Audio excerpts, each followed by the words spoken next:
And by the way, Wood also says when we want a relationship to work out, we often ignore red flags. She recommends asking a friend to look at the digital response because that outside perspective, it can help too. Okay, we're turning back to our wedding planning weekend now because it's the height of wedding planning season.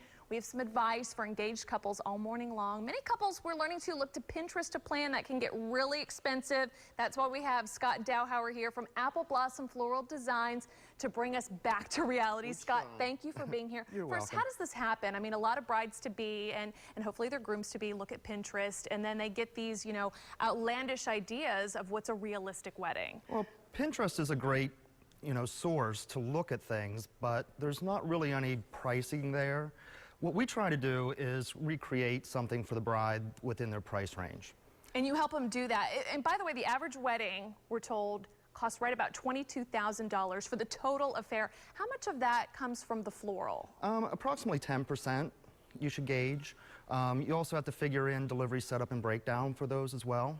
So a bride comes to talk to you, the initial meeting, and she sees these beautiful floral creations, maybe on Pinterest, and she wants to recreate them.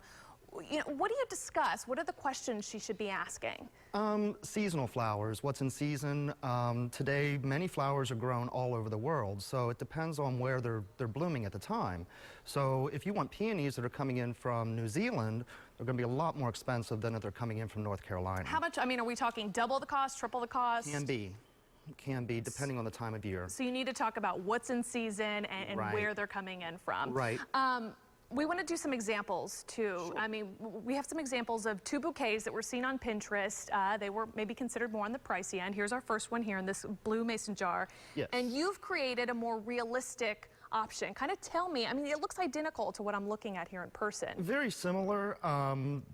That bouquet, you're looking at probably close to $200. For that single bouquet. And we're talking there would be multiple of these. So how do you bring the cost down? How much would this cost? This is going to run you right around $99. Huge savings. How do you Big do savings. that? Where do you cut the cost? Well, we went with more seasonal flowers. We went with the same colors, but different types of flowers.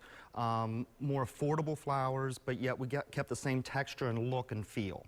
And again, they look so similar. I want to They do a do. second example, too, of, again, a bouquet we found on Pinterest. If we can get that picture up, it was considered pricier. What are we looking at here? This is Cymbidium bouquet.